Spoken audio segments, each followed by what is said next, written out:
देश में विचारधारा की लड़ाई चल रही है। एक तरफ आरएसएस, बीजेपी की विचारधारा और दूसरी तरफ कांग्रेस पार्टी की विचारधारा।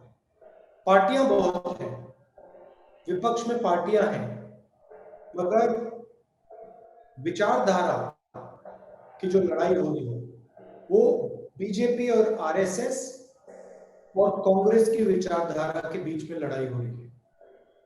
कांग्रेस की विचारधारा, कॉन्स्टिट्यूशन की विचारधारा, देश को जोड़ने की विचारधारा, सबको एक साथ लेने की विचारधारा, जो हमारा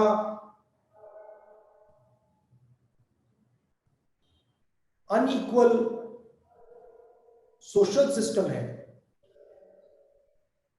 उसके खिलाफ लड़ने की विचारधारा कांग्रेस की है। आरएसएस और बीजेपी चाहते हैं कि चुने हुए लोग इस देश को चलाएं, पूरा का पूरा धन चुने हुए लोगों के हाथों में हो, सारे के सारे इंस्टीट्यूशंस उन्हीं लोगों के कंट्रोल में रहें, चाहे वो जुडिशरी हो, चाहे वो ब्यूरोक्रेसी हो, चाहे वो आर्मी हो, इलेक्शन कमीशन हो, स्कूल्स और कॉलेजेस हो। आरएसएस चाहती है कि ये सारे के सारे उन्हीं के कंट्रोल में रहें। हम चाहते हैं कि ये जो हमारे इंस्टीट्यूशंस हैं, ये जो हमारा देश है, ये सबका है, हर जात का है, हर धर्म का है, और सब लोगों को इस देश में रक्षा मिलनी चाहिए, एकता होनी चाहिए, भाईचारा होना चाहिए। ये लड़ाई है। आपने देखा मणिपुर में क्या हुआ और क्या हो रहा है, और आपको आश्चर्य होगा कि प्रधानमंत्री जी ने मणिपुर के बारे में एक शब्द नहीं कहा। आपको लगा होगा कि देश के प्रधानमंत्री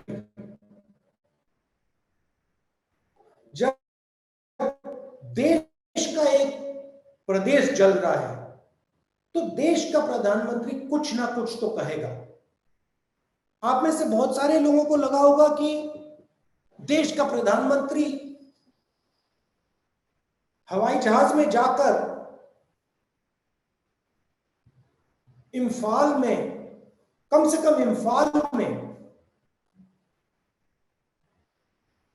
लोगों से बात करेगा।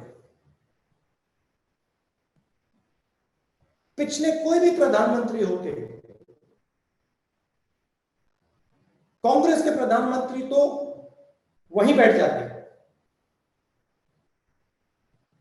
मगर आपको आश्चर्य होगा कि हिंदुस्तान का प्रधानमंत्री नरेंद्र मोदी मणिपुर क्यों नहीं जा रहा है, मणिपुर के बारे में बोल क्यों नहीं रहा है? क्योंकि नरेंद्र मोदी जी चुने हुए लोगों के प्रधानमंत्री हैं, आरएसएस के प्रधानमंत्री हैं। उनको मणिपुर से कोई लेना देना नहीं। वो जानते हैं कि उनकी विचारधारा ने मणिपुर को जलाया है, मगर जो मणिपुर में दुख है, दर्द है, जो महिलाओं को चोट पहुंची है,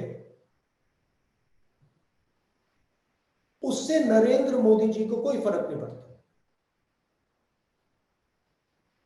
और मैं आपको गारंटी देके कह सकता हूं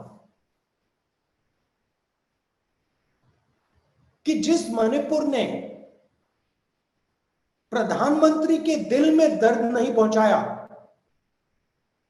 वही मणिपुर इस मीटिंग में हमारे हर कार्यकर्ता के दिल में दर्द पहुंचा है।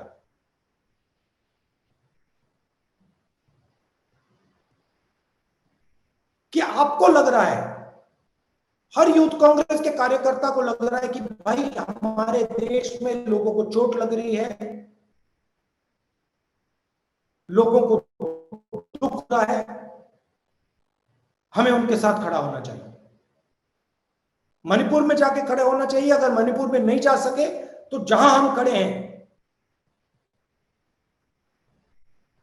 हमारे दिल में जो दर्द है, जो हमारी भावना है उनके लिए,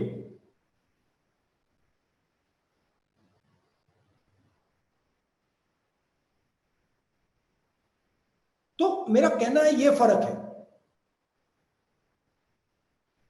वो सिर्फ सत्ता चाहते हैं और सत्ता के लिए वो कुछ भी कर देंगे। मणिपुर को जला देंगे, बाकी देश को जला देंगे,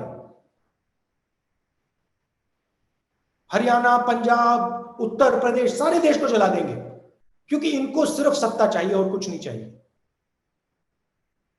इनको देश के दर्द से कुछ फर्क नहीं पड़ता, दुख से कोई फर्क नहीं पड़ता, इनको सिर्फ सत्ता चाहिए।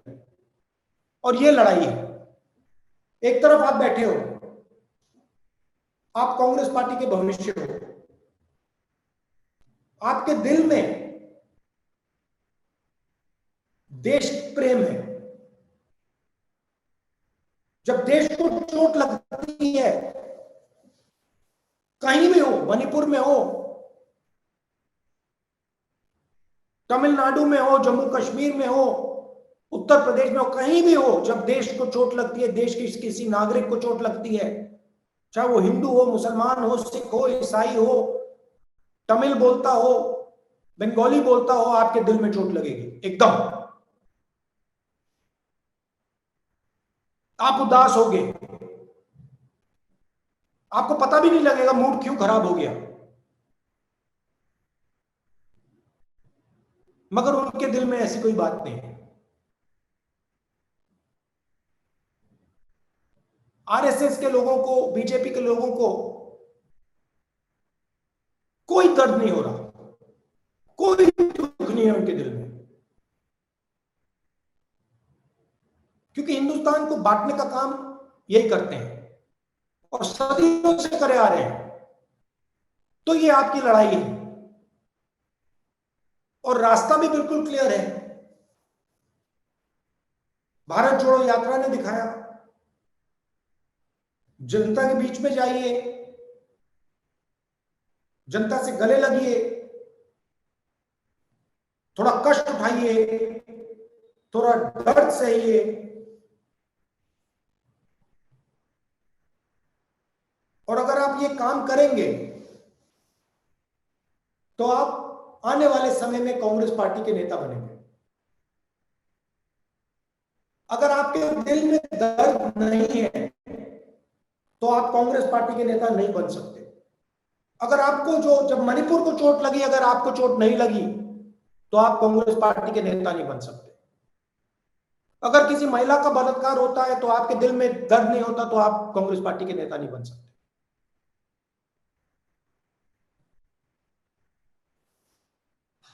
तो जो आपके दिल में जो दर्द होता है, उसका कारण आपकी देशभक्ति है कि आप अपने देश से प्यार करते हो।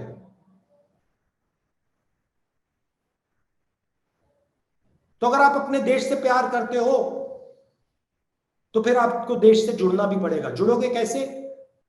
जनता के बीच में जाके, उनकी कठिनाइयों को समझ के, उनके बीच में रह के, और एक दूसरे से प्यार और मोहब्बत से बर्ताव करके। भारत जोड़ो यात्रा में बहुत अच्छा नारा निकला, नफरत के बाजार में मोहब्बत की दुकान खोलनी है। यही आपका काम है और कुछ बोलने की जरूरत नहीं है। मणिपुर में इन्होंने नफरत की बाजार खोली, चलिए हम जाके मोहब्बत की दुकान खोलते हैं। जहां भी ये नफरत फैलाते हैं वहां आप जाके मोहब्बत की दुकान खोलिए। और देखिए, मजे की बात देखिए, ऑपोजिशन अलायंस ने बहुत सुंदर नाम चुना,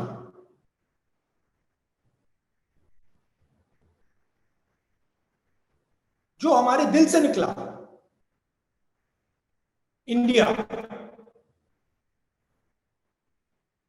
हम इंडिया हैं, और जैसे ही हमने नाम लिया, उसी इंडिया को नरेंद्र मोदी जी ने गाली देनी शुरू कर दी।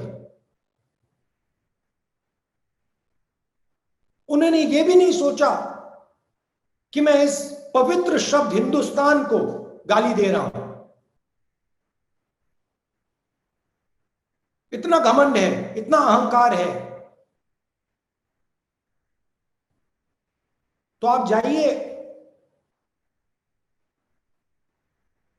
मोहब्बत की दुकानें खोलिए, और इस सिर्फ जनता के बीच में नहीं, सिर्फ मणिपुर में नहीं, अपने घर में भाई के साथ, बहन के साथ, माता पिता के साथ, अपने कॉलीग्स के साथ, यूथ कांग्रेस की टीम के साथ आप मोहब्बत फैलाइए, उनको नफरत फैलाने दीजिए। मुश्किल समय है, बीजेपी की सरकार है, आप पे आक्रमण करते हैं, डरो मत, खड़े हो जाओ, पीछे मत हटो। मैं आप सबको कांग्रेस पार्टी की विचारधारा की रक्षा करने के लिए बधाई देता हूं, और जो आपकी अगली मीटिंग होगी उसमें मैं आपको जूम से नहीं, मगर वहां आकर आपसे बातचीत करूंगा। बहुत बहुत धन्यवाद।